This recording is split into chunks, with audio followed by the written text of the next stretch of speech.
ഈ സന്ധ്യാസമയത്തിനായിട്ട് അടിയങ്ങളെ സ്തുതിക്കുന്നു, സ്തോത്രം ചെയ്യുന്നു. വിവിധ സ്ഥലങ്ങളിലായിരിക്കുന്ന അടിയങ്ങള് ഒരുമിച്ച് ദൈവമേ ഇവിടെ ആയിരിക്കാനും നിന്റെ വചനം പഠിക്കുവാനും മനനം ചെയ്യുവാനും തക്കവണ്ണം ലഭിക്കുന്ന അവസരത്തിനായിട്ട് സ്തുതിക്കുന്നു.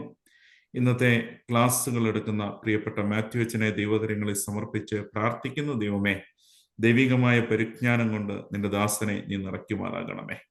നിന്റെ ദാസനിൽ കൂടി ദൈവമേ ഞങ്ങളിലേക്ക് നിന്റെ വചനത്തെ ശ്രവിക്കുവാൻ തക്കോണം ദൈവമേ ഇടയാക്കുമാറാകണമേ. ദൈവമേ, അനേകർക്ക് സന്തോഷം സമാധാനവും ഒക്കെ അടിയങ്ങളുടെ ജീവിതത്തിൽ കൂടി പകർന്നു കൊടുക്കുവാൻ തക്കോണം ദൈവം തമ്പുരാനെ ഇടയാക്കണമേ. അടിയങ്ങളുടെ ശുശ്രൂഷകളെ ദൈവസന്നിധിയിൽ സമർപ്പിച്ച് പ്രാർത്ഥിക്കുന്നു.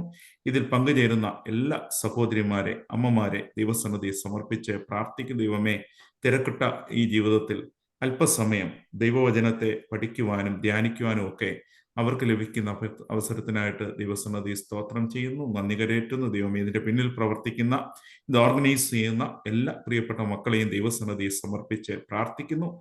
ഭർത്തമറിയ വനിതാ സമാജത്തിന്റെ ആനുവൽ എക്സാമിന് വേണ്ടി ഒരുങ്ങുവാൻ തക്കവണ്ണം നീ നിന്റെ മക്കളെ നീ ഇടയാക്കുമാറാകണമേ. ദൈവമേ, ഏറ്റവും അനുഗ്രഹിക്കപ്പെട്ട ദിവസങ്ങൾ ഞങ്ങൾക്ക് ലഭിക്കുവാൻ തക്കവണ്ണം പ്രത്യേകമായിട്ട് പ്രാർത്ഥിക്കുന്നു. ദൈവമേ, വേദപുസ്തകം കൂടുതലായിട്ട് മനസ്സിലാക്കുവാൻ തക്കവണ്ണം അത് അടിയങ്ങളുടെ ജീവിതത്തിലും കുടുംബത്തിലും ഒക്കെ അടിയങ്ങളെ ശുശ്രൂഷിക്കുന്ന ഇടങ്ങളിലൊക്കെ ദൈവം പ്രയോജനകരമായി മറ്റുള്ളവർക്കാക്കി തീർക്കുവാൻ തക്കവണ്ണം ദൈവമേ ഇടയാക്കുമാറാകണമേ. ദൂരെയും ചരിയുമായിരിക്കുന്ന ഞങ്ങളുടെ പ്രിയപ്പെട്ടവരെ ദൈവസന്നിധിയിൽ സമർപ്പിച്ച് പ്രാർത്ഥിക്കുന്നു. ഈ ഭദ്രാസനത്തിന്റെ റീജന്റെ എല്ലാ ഭാരവാഹികളെയും ദൈവമേ, മർത്തമറിയ സമാജവുമായിട്ട് ബന്ധപ്പെട്ട് നിൽക്കുന്ന എല്ലാ സഹോദരിമാരെയും അമ്മമാരെയും ദൈവസന്നിധിയിൽ ഓർത്ത് പ്രാർത്ഥിക്കുന്നു. അവരുടെ എളിയ ശുശ്രൂഷകൾക്കൊക്കെ 30, 60, 100 മേനിയായിട്ട് സൽഫലങ്ങളെ നൽകുമാറാകണമേ. അതായത് പിതാവിന്റെയും പുത്രന്റെയും പരിശുദ്ധ റൂഹായുടെ നാമത്തിൽ തന്നെ. സ്വർഗസ്ഥനായ ഞങ്ങളുടെ നിന്റെ ഒരു നാമം പരിശുദ്ധമാക്കണമേ. നിന്റെ രാജ്യം വരണമേ.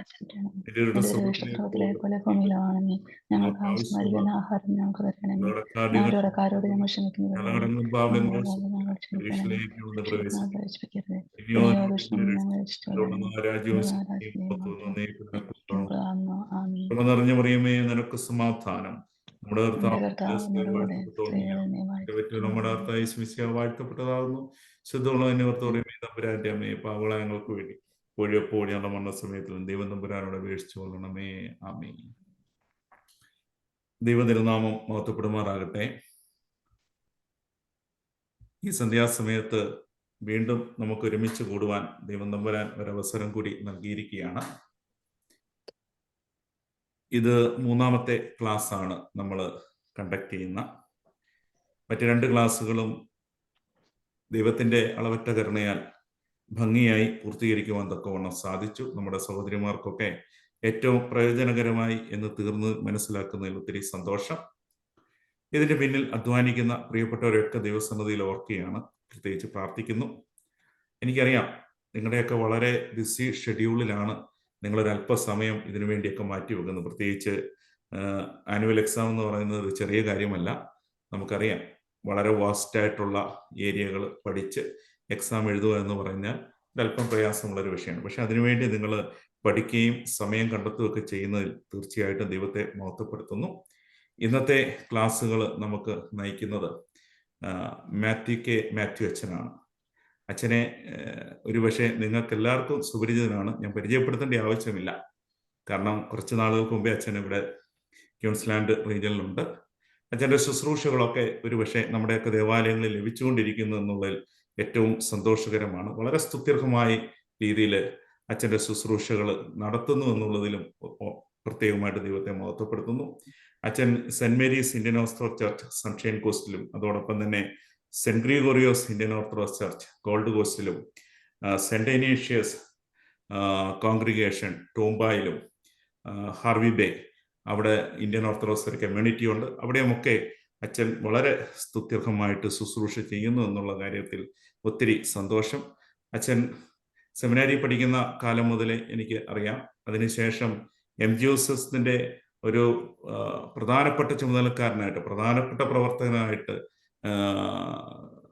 MGOSത്തിന്റെ പല കേന്ദ്രങ്ങളിലും അച്ഛൻ ശുശ്രൂഷിച്ചു എന്നുള്ളത് പ്രത്യേകമായിട്ട് ഓർക്കുന്നു. അതിനുശേഷമാണ് അച്ഛന് അയർലൻഡിലേക്ക് പോകുന്നതും പിന്നീട് ഈ പറയുന്ന ഓസ്ട്രേലിയ ക്യൂൻസ്ലാൻഡ് റീജിയനിലേക്ക് അച്ഛൻ കടന്നു വരുന്നതിലും തീർച്ചയായിട്ടും ഇവിടെ ഒരുമിച്ച് പ്രവർത്തിക്കുവാൻ തക്കവണ്ണം ലഭിക്കുന്ന അവസരത്തിനായിട്ട് പ്രത്യേകമായിട്ട് ദൈവത്തെ മഹത്വപ്പെടുത്തുന്നു.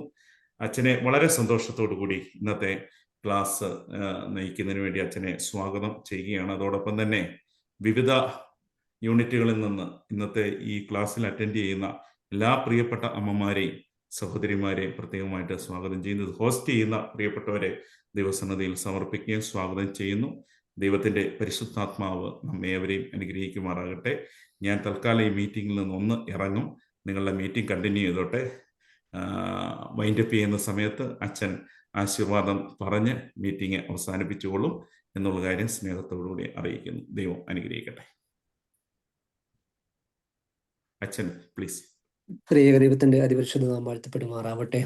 ഞാനായ അനീഷച്ചൻ മർത്തമറിയം സമാജത്തിന്റെ റീജിയണൽ ചുമതല വഹിക്കുന്നവർ, ഈ എക്സാമിന് വേണ്ടി പ്രിപ്പയർ ചെയ്യുവാനായിട്ട് ആഗ്രഹിക്കുന്ന മക്കൾ, പ്രത്യേകിച്ചും ഈ ബൈബിൾ ചിന്തകളെക്കുറിച്ച് കൂടുതൽ പഠിക്കുവാനായിട്ടും ആഗ്രഹിക്കുന്ന മക്കളൊക്കെയും ഇതിനകത്ത് കൂടെ ഈ ഒരു മീറ്റിങ്ങിൽ ജോയിൻ ചെയ്തിട്ടുണ്ട്. ഏവരെയും വളരെ സ്നേഹത്തോടെ സ്വാഗതം ചെയ്തു കഴിഞ്ഞു. എങ്കിലും നമ്മൾ ഈ തിരക്ക് പിടിച്ച ഈ ജീവിതത്തിനിടയിലും അല്പനേരം ഒന്ന് താണിരിപ്പാനായിട്ട് നിങ്ങൾ കാണിച്ച മനസ്സിനെ ശ്ലാഘിക്കുന്നു. പ്രത്യേകിച്ച് ഈ മർത്തമറിയം സമാജത്തിന്റെ കേന്ദ്ര ഭാരവാഹികളെയും അഭിനന്ദിക്കുന്നു. കാരണം രൂത്തിന്റെയും എസ്തേറിന്റെയും പുസ്തകങ്ങൾ പഠിക്കുവാനായിട്ട്, അതൊന്ന് മനനം ചെയ്യുവാനായിട്ട് നമ്മൾ നമ്മൾ എത്രയോ തവണ എസ്തേറും രൂത്തും ഒക്കെ വായിച്ചിട്ടുണ്ടാവാം. പക്ഷേ അതിൻ്റെ അകത്തോട്ട് ആഴത്തിൽ ഇറങ്ങുമ്പോഴാണ് അതിൻ്റെ നന്മകൾ, ഇച്ചിലൂടെ അതിൻ്റെ ബ്യൂട്ടി നമുക്ക് മനസ്സിലാക്കാൻ സാധിക്കത്തുള്ളൂ എന്നൊരു പരമാർത്ഥം തന്നെയാണ്. അപ്പം ഈ രൂത്തും എസ്തേർ, ഈ രണ്ട് പുസ്തകങ്ങളെ കുറിച്ചാണ് നാം പഠിച്ചുകൊണ്ടിരിക്കുന്നത്. ഇന്ന് 4-ാമത്തെ അധ്യായവും 5-ാമത്തെ അധ്യായവും, അതായത് പേജ് നമ്പർ 19-ഉം പേജ് 19 to 27 പേജസ് ആണ് ഇന്ന് നമ്മൾ തീർക്കുവാനായിട്ട് നമ്മൾ ആഗ്രഹിക്കുന്നത്. അപ്പോൾ തീർച്ചയായിട്ടും നമ്മൾ ഒരു തിരുവഴുത്തുകൾ വായിക്കുവാനായിട്ട് തുറന്നാൽ നമ്മൾ ആദ്യം ചിന്തിക്കേണ്ടത് ഇത്ര മാത്രമാണ്: തമ്പുരാനെ, ഇത് വർഷങ്ങൾക്ക് മുമ്പ് ഇത് എഴുതപ്പെട്ടു. രൂത്തിന്റെ പുസ്തകം എഴുതിയ BC വളരെ 1300 BC-യിലൊക്കെ എഴുതപ്പെട്ട ഈ പുസ്തകങ്ങൾ ഇന്ന് ഞാൻ പഠിക്കുമ്പോൾ ഇന്ന് എനിക്ക് എന്ത് സന്ദേശമാണ് നൽകുന്നത് എന്ന് ചിന്തിക്കുവാനായിട്ടും മനനം ചെയ്യുവാനായിട്ടും നമുക്ക് സാധിക്കണം.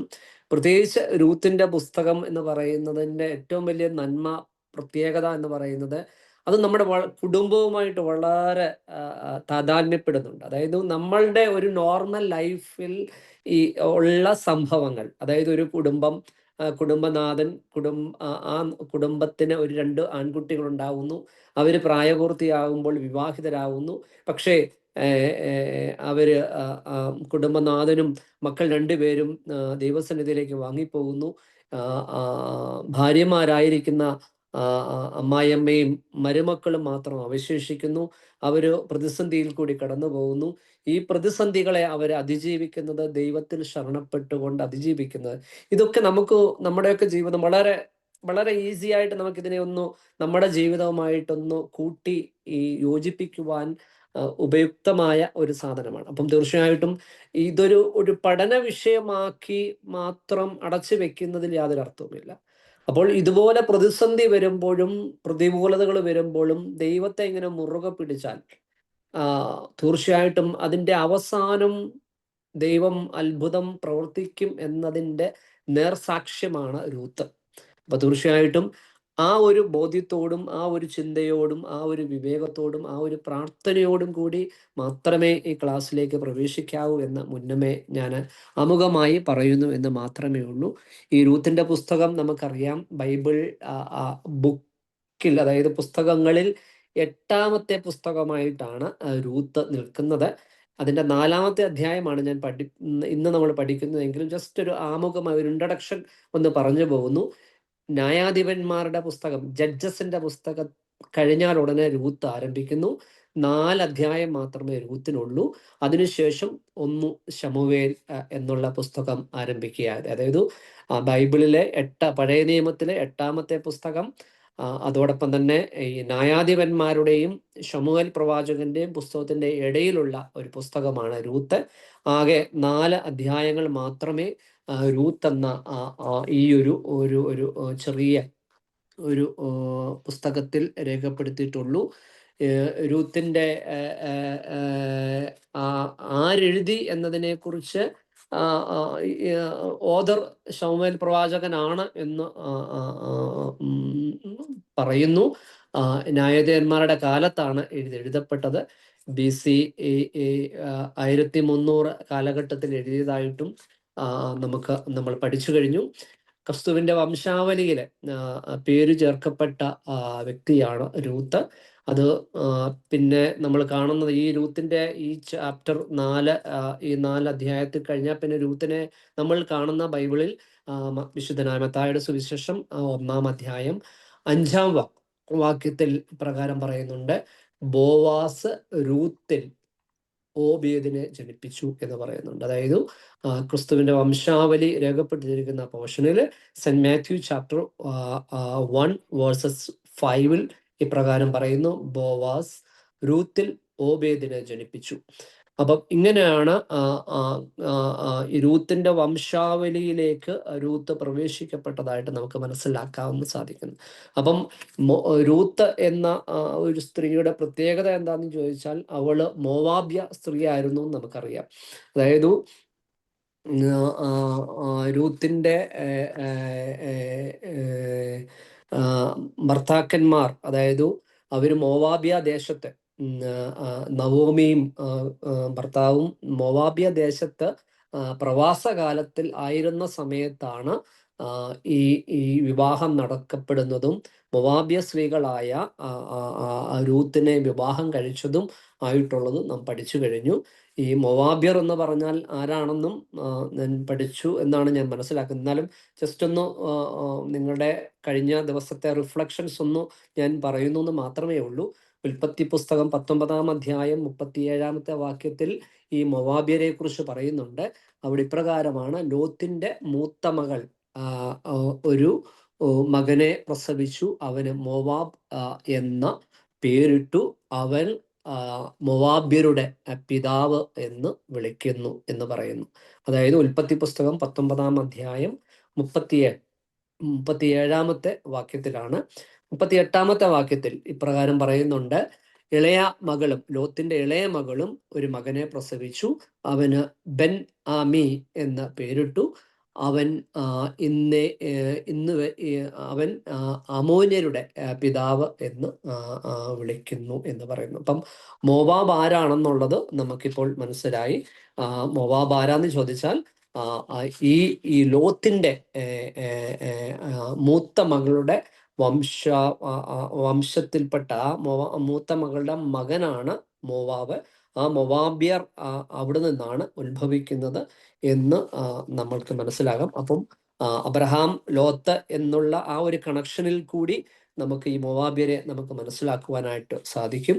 അപ്പം എലിമലേക്ക് നവോമി നമുക്കറിയാം. എലിമലേക്കിന്റെ എന്ന വാക്കിന്റെ അർത്ഥം നമുക്ക് അറിയാം, ഗോഡ് ഈസ് മൈ കിങ്, ദൈവം എൻ്റെ രാജാവ് എന്നുള്ളതാണ്. നവോമി എന്ന വാക്കിന്റെ അർത്ഥം എന്താണ്? പ്ലസന്റ് അല്ലെങ്കിൽ സന്തോഷം എന്നുള്ളതാണ്. ഈ എലീമലേക്കിനും നവോമിക്കും 2 മക്കൾ ഉണ്ടായിരുന്നു. ഈ 2 മക്കളുടെ പേരുകളാണ് മഹ്ലോനും കില്യോനും. മഹ്ലോൻ എന്ന വാക്കിന്റെ അർത്ഥം വീക്ക്നസ് അല്ലെ ക്ഷീണിതൻ എന്നാണ്. കില്യോൻ എന്ന വാക്കിന്റെ അർത്ഥം ക്ഷയിച്ചു പോകുന്നവൻ എന്നുള്ളതാണ്. അപ്പം ഈ മഹ്ലോന്റെ ഭാര്യയാണ് രൂത്ത്. രൂത്തിന്റെ അർത്ഥം സഖിയായവൾ എന്നുള്ളതാണ്. ഓർപ്പ എന്നുള്ളതാണ് കില്യോന്റെ ഭാര്യയുടെ പേര്. കഴുത്ത് തിരിച്ച് കളഞ്ഞവൾ എന്നാണ് ഓർപ്പയുടെ പേരിന്റെ അർത്ഥം. ഇതാണ് നമ്മൾ ഇതുവരെ കണ്ടത്. ഇനിയും 4-ാമത്തെ വാക്യത്തിലേക്ക് പ്രവേശിക്കുമ്പോൾ അതിനെ നമുക്ക് നമ്മൾ എന്ത് പഠിക്കുമ്പോഴും കുറേശ്ശെ ആയിട്ട് പഠിക്കുവാണെങ്കിൽ, അതായത് ഓരോത്തിനും ഒരു ഡിവിഷൻ കൊടുത്ത് പഠിക്കുവാണെങ്കിൽ ഇച്ചിരൂടെ പെട്ടെന്ന് നമ്മുടെ മെമ്മറിയിൽ നിൽക്കും. ഈ 1 മുതൽ 4-ാം അധ്യായം 1 മുതൽ 6 വരെയുള്ള വാക്യത്തിൽ എലീമലേക്കിന്റെ വയൽ വിൽക്കുന്നതും അത് വീണ്ടെടുക്കുന്നതുമായിട്ടുള്ള കാര്യങ്ങളാണ് 1 മുതൽ 6 വരെയുള്ള വാക്യങ്ങളിൽ രൂത്തിന്റെ പുസ്തകത്തിൽ പ്രതിപാദിച്ചിരിക്കുന്നത്. 7 മുതൽ 10 വരെയുള്ള വാക്യത്തിൽ ഇപ്രകാരമുണ്ട്. എങ്ങനെയാണ് ഈ കൈമാറ്റം, അതായത് ഈ ഈ വസ്തു കൈമാറുന്നത് സംബന്ധിച്ച് അതിൻ്റെ ഉറപ്പിക്കലും ഒക്കെയാണ് എങ്ങനെയാണ് നടക്കുന്നുള്ള 7 മുതൽ 10 വരെയുള്ള വാക്യത്തിൽ പ്രതിപാദിക്കുന്നുണ്ട്. 11 മുതൽ 12 വരെ ഉള്ള വാക്യത്തിൽ മൂപ്പന്മാർ രൂത്തിനെ അനുഗ്രഹിക്കുന്നതായിട്ട്, അതായത് സന്നിധി സംഘം ത്തിലെ ആൾക്കാരെ, പിതാക്കന്മാരെ അവർ രൂത്തിനെ എങ്ങനെയാണ് അനുഗ്രഹിക്കുന്നത് എന്നുള്ളത് കാണുന്നു. 13 മുതൽ 17 വരെയുള്ള വാക്യത്തിലെ ബോവാസ് രൂത്തിൽ അവര് ചേരുമ്പോൾ ഓബേദ് എന്ന കുഞ്ഞിനെ ലഭിക്കുന്നതായിട്ടുള്ള ഒരു സന്തോഷത്തിന്റെ അനുഭവമാണ് 13, 17 വാക്യങ്ങളിൽ. 18 മുതൽ 22 വരെയുള്ള വാക്യത്തിൽ ഹേരേസിന്റെ വംശാവലി സംബന്ധിച്ചുള്ള കാര്യങ്ങളാണ് പ്രതിപാദിക്കുന്നത്. അപ്പോൾ തീർച്ചയായിട്ടും നമുക്കറിയാം രൂത്തിന്റെ തുടക്കത്തിൽ എങ്ങനെയായിരുന്നു രൂത്തിന്റെ അവസ്ഥ.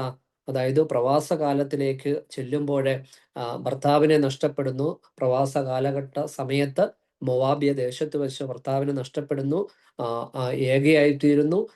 മക്കളുണ്ട്, പക്ഷേ ആ 2 ആൺമക്കളും വിവാഹിതരായതിനു ശേഷം മരണപ്പെടുന്നു. 3 വിധവകൾ അവിടെ ഒറ്റയ്ക്കാവുന്നു.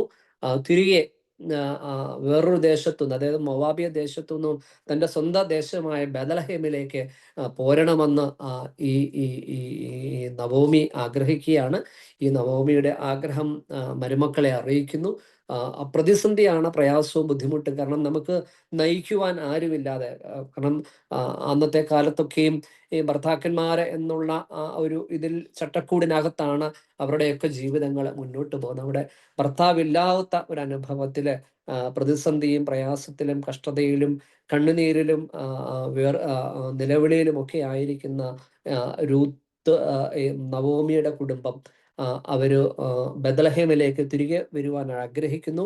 നമുക്കറിയാം രൂത്ത് ഈ നവോമിയെ പിൻപറ്റി ബേത്ലഹേമിലേക്ക് വരുന്നതായിട്ടുള്ള പിക്ചറും നമുക്ക് നന്നായിട്ട് അറിയാം. അപ്പം ബേത്ലഹേമിൽ എത്തിയതിനു ശേഷം ഉള്ള ഇവന്റുകളാണ് ഇവിടെ നടക്കുന്നത്.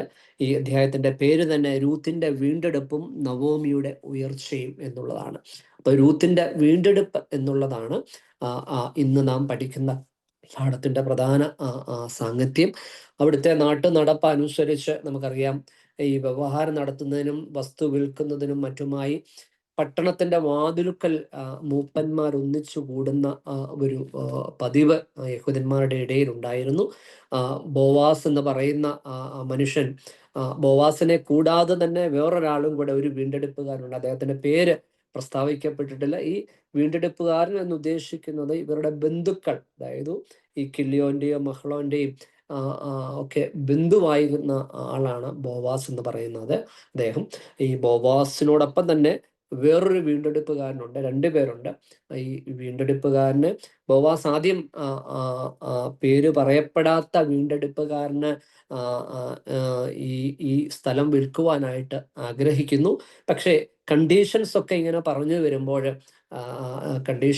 വരുമ്പോൾ രൂത്തിനെ ഏറ്റെടുക്കണം എന്നൊക്കെ പറയുമ്പോൾ അദ്ദേഹം അതിൽ നിന്നകത്തുനിന്ന് പിന്മാറുവാനായിട്ട് ശ്രമിക്കുകയാണ്. നമുക്കറിയാം, കാരണം അതിൻ്റെ കാരണം ഇത്രയേ ഉള്ളൂ.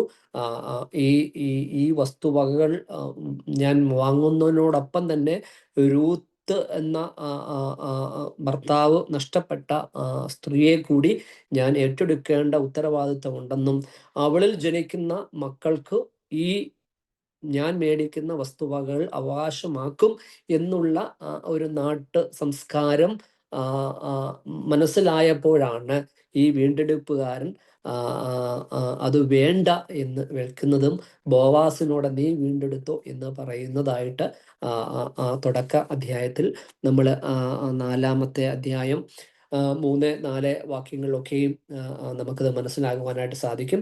ഇത് ലേവ്യ പുസ്തകം 25-ലും ആവർത്തന പുസ്തകം 25-ലും ഇത്തരം ഈ സ്ഥലങ്ങൾ വീണ്ടെടുക്കുന്നതിനെ കുറിച്ച് ആരെങ്കിലും ക്ഷീണിതരായി പോയി കഴിഞ്ഞാൽ അവൻ്റെ വസ്തു ഒന്ന് വീണ്ടെടുത്ത് നൽകുവാനായിട്ടും മരണപ്പെട്ട് കഴിഞ്ഞാൽ മരിച്ചവൻ്റെ ഭാര്യയെ കുടുംബത്തെ വീണ്ടെടുക്കുവാനായിട്ടും ഒക്കെയും ഉള്ള മോശയുടെ ഒരു നിയമമാണ് ഈ വീണ്ടെടുപ്പ്. ആ ഒരു സംസ്കാരമാണ് ഈ രൂത്തിന്റെ പുസ്തകത്തിലും പ്രതിപാദിക്കപ്പെട്ടിരിക്കുന്നത്.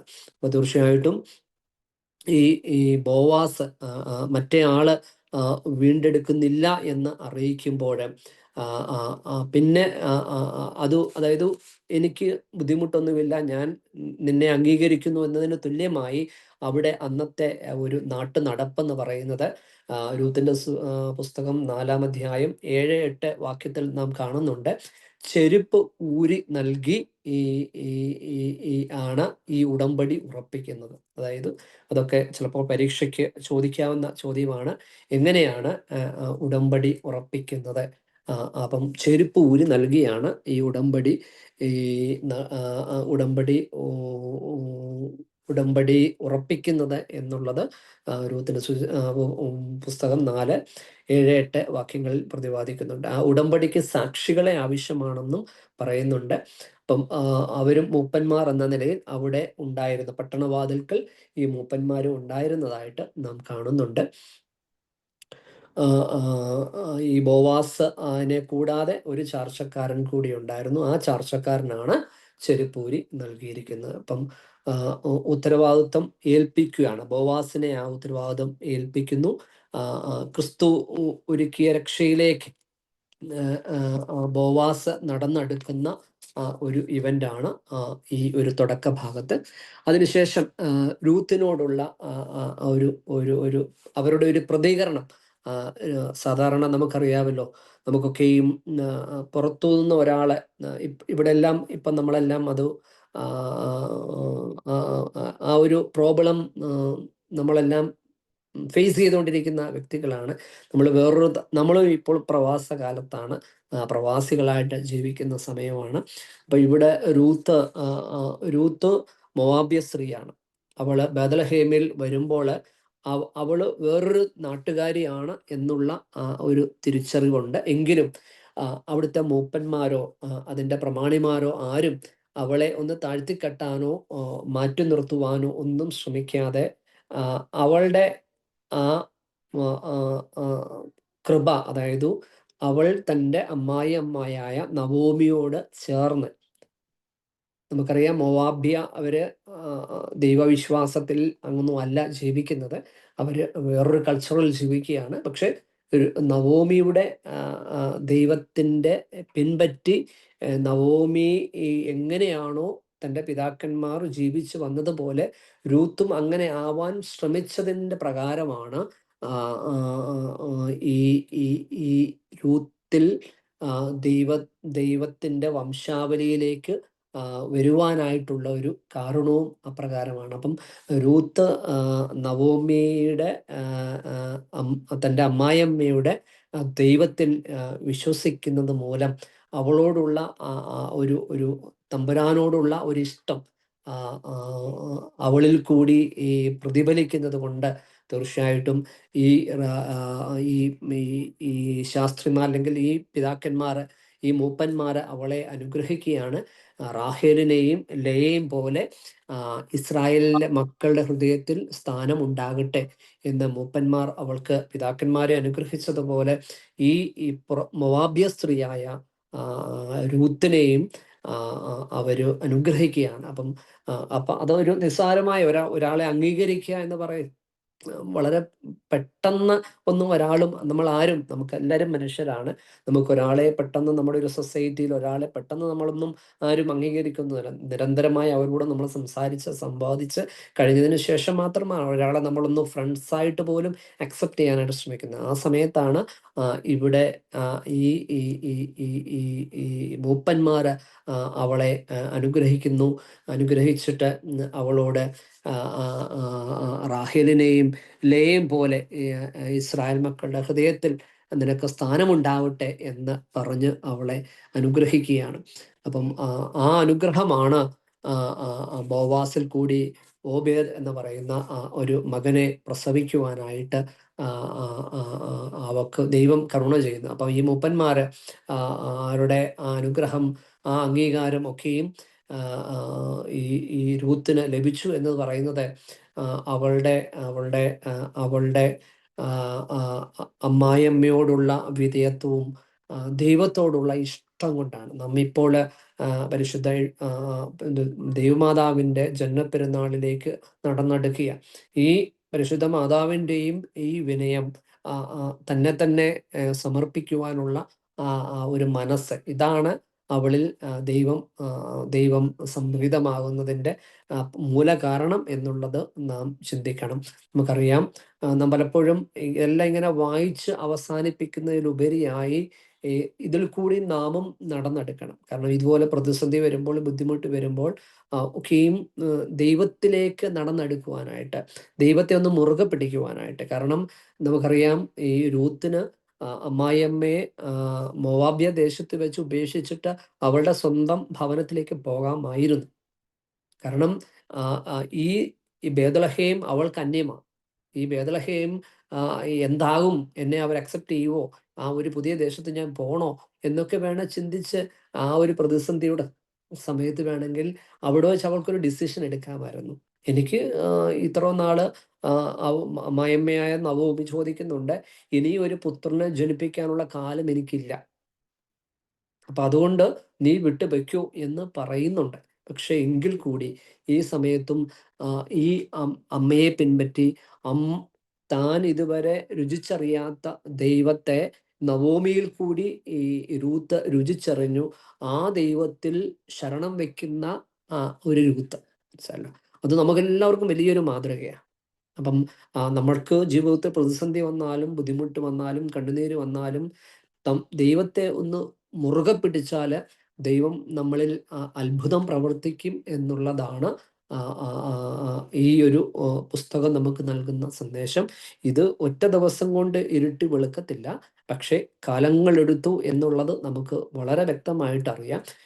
ഇവർ തിരികെ ബേത്ലഹേമിലെ നിന്ന്, മൊവാബിൽ നിന്ന് ബേത്ലഹേമിലേക്ക് നടന്നു വന്നു എന്നാണ് അവിടെ എഴുതിയിരിക്കുന്നത്. നടക്കുകയാണ്. അപ്പം എത്ര കിലോമീറ്ററുകൾ ഉണ്ടാവാം, അവിടെ എത്ര പ്രതിസന്ധികൾ ഉണ്ടായിരിക്കാം, ഇതൊക്കെ നമ്മുടെ ഉള്ളിൽ കൂടി ഈ ചിന്തകളൊക്കെ കടന്നു പോകണം.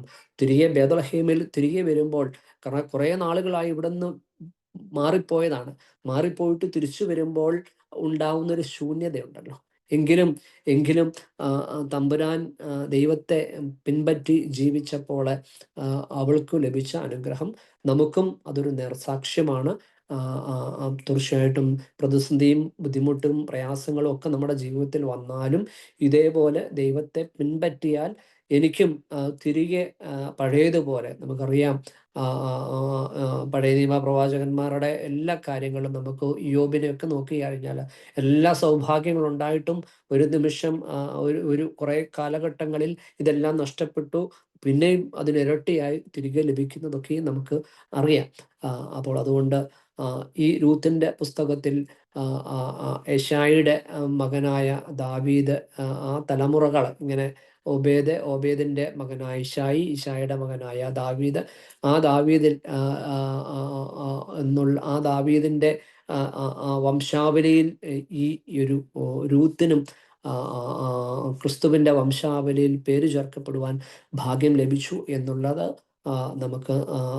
നമുക്ക് ശ്രദ്ധയോടെ കാണേണ്ടതാണ്. അവസാന പോർഷനിൽ പ്രകാരമാണ് ഇവിടെ എഴുതിയിരിക്കുന്നത്, നവോമിയുടെ ഭാഗ്യം എന്നാണ്. രൂത്തിന്റെ പുസ്തകത്തിന്റെ അവസാന ഭാഗത്ത്. പക്ഷെ നവോമിയുടെ ഭാഗ്യമാണോ എന്ന് നമുക്ക് രൂത്തിൽ കൂടി ഉണ്ടായിരിക്കുന്ന അത് നവോമിയാണ് ഭാഗ്യവതി എന്ന്, ദൈവജനം ഭാഗ്യവതി എന്ന് വിളിക്കുന്നത് നവോമിയെയാണ്. അപ്പൊ തീർച്ചയായിട്ടും ആ അമ്മയുടെ ദൈവത്തിലുള്ള ഉറച്ച വിശ്വാസത്തിൽ നിന്നാണ് ഈ മകൾ നവോമിയുടെ കൂടെ ചേർന്ന് നിന്നത്. അപ്പൊ ഈ ചേർന്ന് നിന്നതോടുകൂടിയാണ് രൂത്ത് ബോവാസിലേക്ക് എത്തപ്പെട്ടത്. ഈ ബോവാസിൽ എത്തപ്പെട്ടത് കാരണമാണ് ഓബേദ് എന്ന കൊച്ചുമകനെ ലഭിച്ചത്. അപ്പം ഇവളോട് രൂത്തിന്റെ 1-ാമത്തെ അധ്യായം 20-ാമത്തെ വാക്യത്തിൽ ഇവൾ ബേത്ലഹേമിലേക്ക്, നവോമി രൂത്തും തിരിച്ചു വരുന്ന സമയത്ത് അയ്യോ ഇത് നവോമിയാണോ തിരികെ വരുന്നതെന്ന് ചോദിച്ചപ്പോൾ രൂത്ത് അവരോട് പറയുകയാണ്, ഈ നവോമി തന്നെ വിളിക്കണ്ട, മാറാൻ തന്നെ വിളിക്കൂ എന്ന് പറയുകയാണ്. മനസ്സിലായല്ലോ, ഞാൻ കയ്പാണ്, കാരണം ഞാൻ നിറഞ്ഞവളായിട്ട് ഇവിടുന്ന് പോയെങ്കിൽ ഒഴിഞ്ഞവളായിട്ട് തിരികെ വരുന്നവളാണ്, ഞാൻ മാറയാണ്, ഞാൻ കയ്പാണെന്ന് പറഞ്ഞ് തന്നെ താഴ്ത്തിയവളാണ് നവോമി. പക്ഷേ 4-ാമത്തെ അധ്യായം വരുമ്പോഴേക്കും അവളെ ഭാഗ്യവതി എന്ന്, ഈ മാറ എന്ന കയ്പെന്ന പേര് വിളിക്കുവാൻ ആഗ്രഹിച്ചവൾ ഭാഗ്യവതി എന്ന ആ പേരിലേക്ക് മാറുകയാണ്. അപ്പം ദൈവത്തിലുള്ള അചഞ്ചലമായ വിശ്വാസം, ദൈവത്തിലുള്ള അചഞ്ചലമായ വിശ്വാസം എത്ര പ്രതിസന്ധി വന്നാലും ഈ ബേദൽഹേം, അതായത് മോവാബ്യ ദേശത്ത് ദൈവത്തെ അറിയാത്ത സമൂഹത്തിന്റെ ഇടയിൽ പ്രവാസകാലമായിരുന്നെങ്കിലും തിരികെ, കാരണം അവിടെ മുന്നോട്ട് പോകാനായിട്ടുള്ള എല്ലാ മാർഗങ്ങളും അടഞ്ഞുപോയി, ഭർത്താവ് നഷ്ടപ്പെട്ടു, ആൺമക്കൾ 2 പേരും നഷ്ടപ്പെട്ടു. അപ്പോൾ അവൾ തിരികെ ദൈവത്തിലേക്കൊന്ന് ആശ്രയിക്കുവാനായിട്ട് ബേദൽഹേം ചൂണ്ടുപലകയിലേക്ക് അവൾ തിരികെ വരാൻ ശ്രമിക്കുകയാണ്. അവിടെ വരുന്നത് കൊണ്ടാണ് അവൾക്ക് വീണ്ടും അവൾ ആ പഴയ പ്രതിസന്ധിയെ അതിജീവിച്ച് അവൾ ഭാഗ്യവതി എന്നുള്ള ഒരു സ്ഥാനത്തിലേക്ക് വരുന്നത്. അപ്പം 7 പുത്രന്മാരെക്കാൾ ഉത്തമ ആയിരിക്കുന്ന മരുമകളെ കിട്ടിയതിലുള്ള ഭാഗ്യം ഇവിടെ നവോമിക്ക് ലഭിക്കുന്നതായിട്ട് നാം കാണുന്നുണ്ട്. അപ്പോൾ അതുകൊണ്ട് തീർച്ചയായിട്ടും ഈ രൂത്തിന്റെ പുസ്തകത്തിന്റെ അവസാന പോർഷനിൽ അതിൻ്റെ അവസാന ഭാഗത്ത് 4 അധ്യായം 18-ാമത്തെ വാക്യം മുതൽ 22-ാമത്തെ വാക്യം വരെ ഉള്ളത് ആ വംശാവലി പ്രതിപാദിക്കുകയാണ്.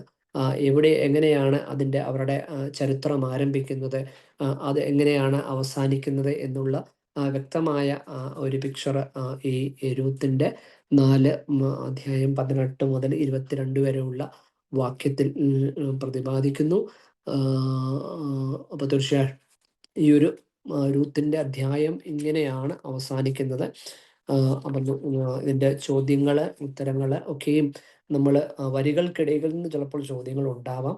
നമ്മൾ പുസ്തകങ്ങൾ, ടെക്സ്റ്റുകൾ, അതായത് രൂത്തിന്റെ പുസ്തകം ഇങ്ങനെ വായിച്ച് പോവുകയും ഓരോ പോർഷനും, അതായത് അതിൻ്റെ അകത്തെ കണ്ടന്റുകൾ നമ്മളൊന്ന് മനസ്സിരുത്തി വായിക്കുകയും നമ്മൾ തന്നെ ക്വസ്റ്റ്യൻസ്, എന്തുകൊണ്ട് അങ്ങനെയായി, എങ്ങനെയാണ് ഉടമ്പടി ഉറപ്പിക്കുന്നത് എന്നൊക്കെ ഞാൻ പറഞ്ഞതുപോലെ തന്നെ അപ്രകാരം ഓരോ വാക്യങ്ങളും നമ്മൾ ഓരോ സെന്റൻസുകളും ഓരോ അധ്യായങ്ങളും അപ്രകാരം നമ്മളൊന്ന് റീതിങ്ക് ചെയ്തെങ്കിൽ മാത്രമേ നമ്മുടെ എല്ലാ ക്വസ്റ്റ്യൻസും ആൻസർ ചെയ്യുവാനായിട്ട് സാധിക്കത്തുള്ളൂ.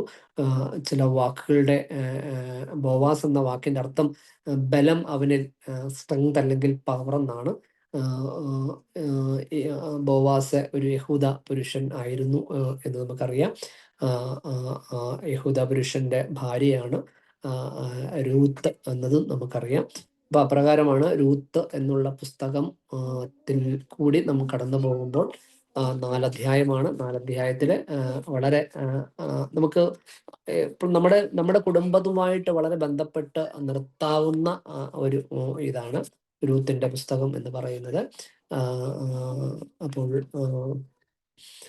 വേറെന്തെങ്കിലും ഉണ്ടെങ്കിൽ ചോദിക്കാം, ഇല്ലെങ്കിൽ ഞാൻ എസ്തേറിലേക്ക് പോകാം. എസ്തേർ എന്നുള്ള പുസ്തകം 10 അധ്യായമാണ്.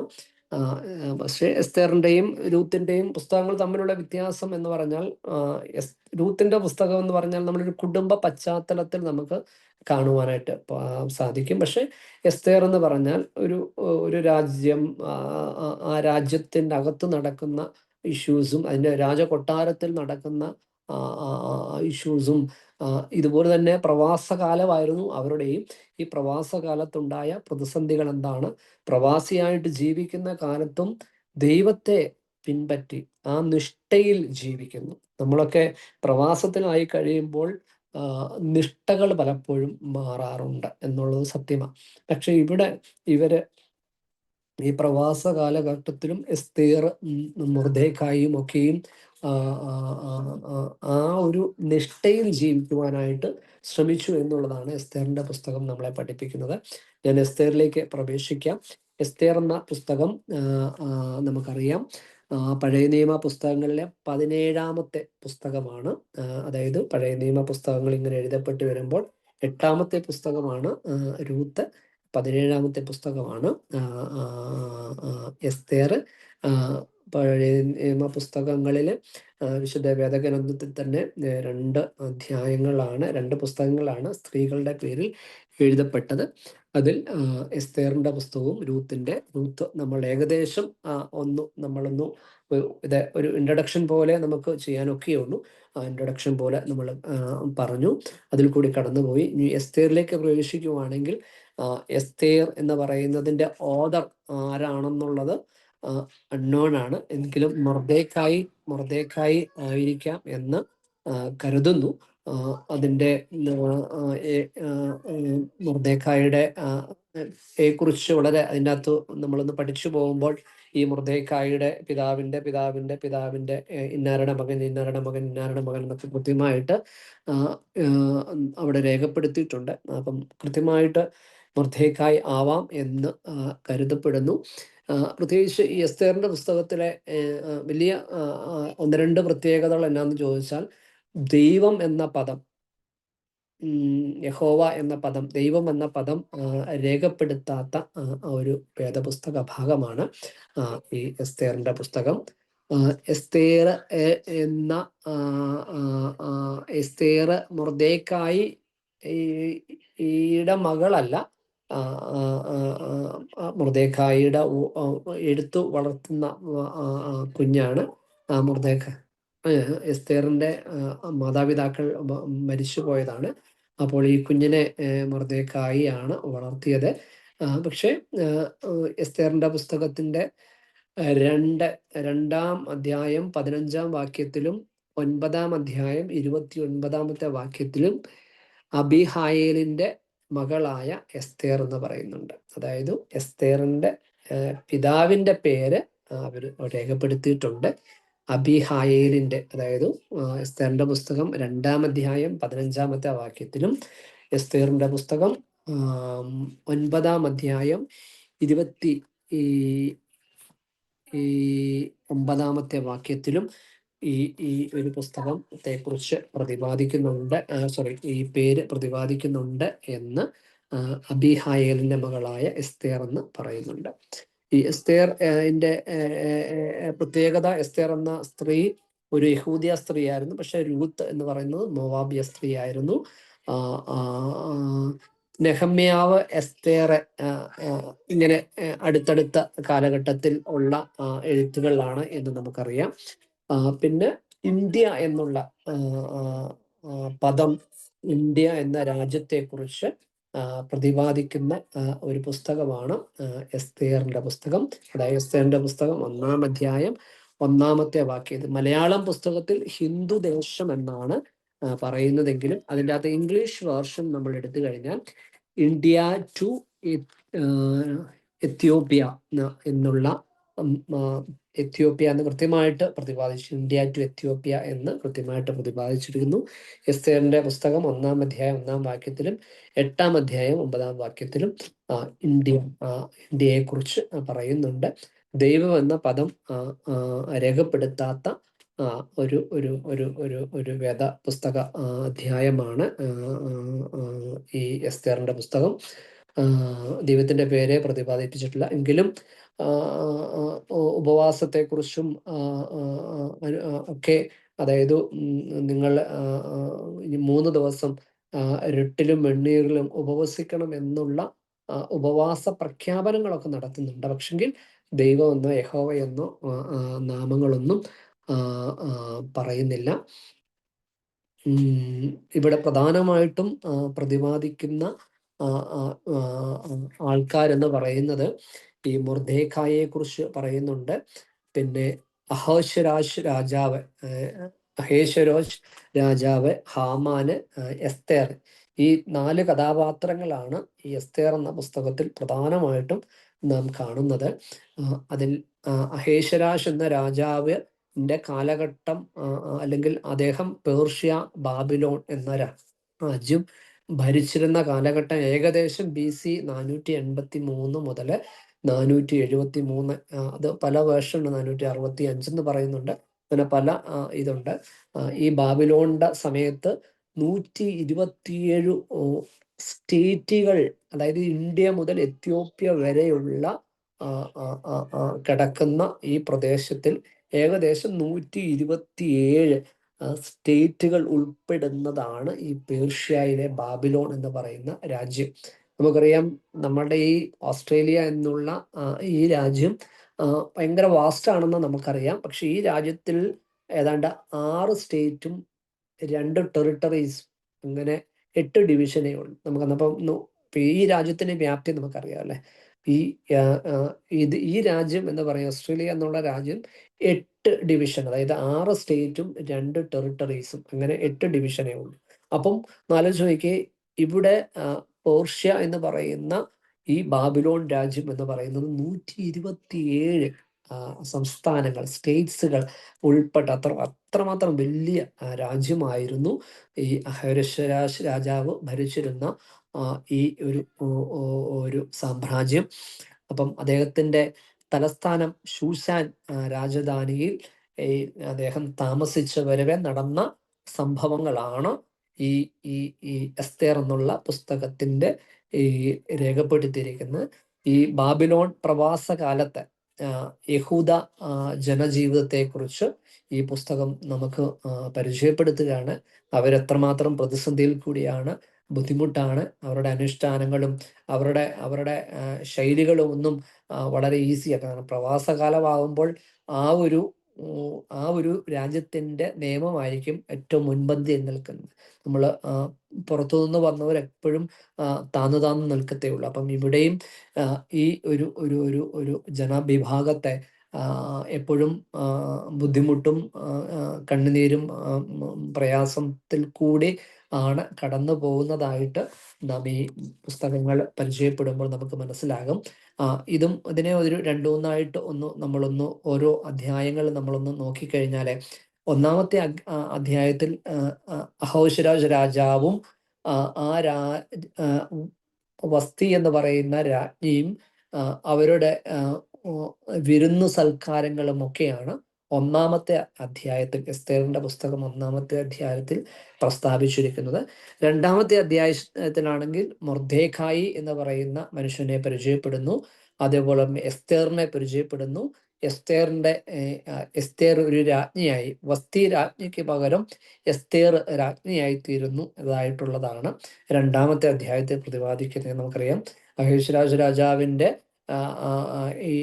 അവരുടെ വിരുന്നില് ഈ വസ്തി രാജ്ഞിയെ ഒന്ന് രാജാവോ ആളെ വിട്ട് ഷണ്ഡന്മാരെ വിട്ട് ക്ഷണിക്കുമ്പോൾ വസ്തി രാജ്ഞി ആ ക്ഷണം സ്വീകരിക്കാതിരുന്നത് കാരണം വസ്തി രാജ്ഞി പട്ടം തെറിക്കുകയും പകരം ആരെ വേണം എന്ന് അന്വേഷിക്കുകയും അങ്ങനെ ഈ പേർഷ്യ രാജ്യം മുഴുവനും വിളംബരം നടത്തുകയും ഈ വിളംബരത്തിൽ കൂടി ഈ മൊർദെഖായിയുടെ ശ്രദ്ധയിൽപ്പെടുകയും മൊർദെഖായി തൻ്റെ വളർത്തുമകളായ